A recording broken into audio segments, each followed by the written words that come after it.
다시 할까요? 좀 말이 이상.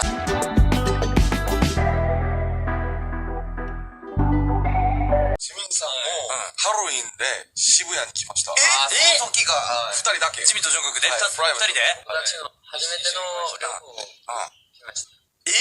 やば変装したの仮装。じゃあ、そうそうよ。スクリーンスクリーン叫ぶやつだ。じゃあ全部隠れるんです。はいはい。가리고 있으니까. それで普通に歩いてたのそれで渋谷。 꼬리를 다녔어요. やばすごいね。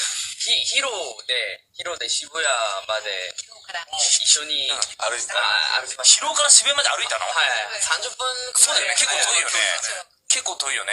足が大変でした。足が大変。そうだよね。足が大変でした。すごいわかりやすい。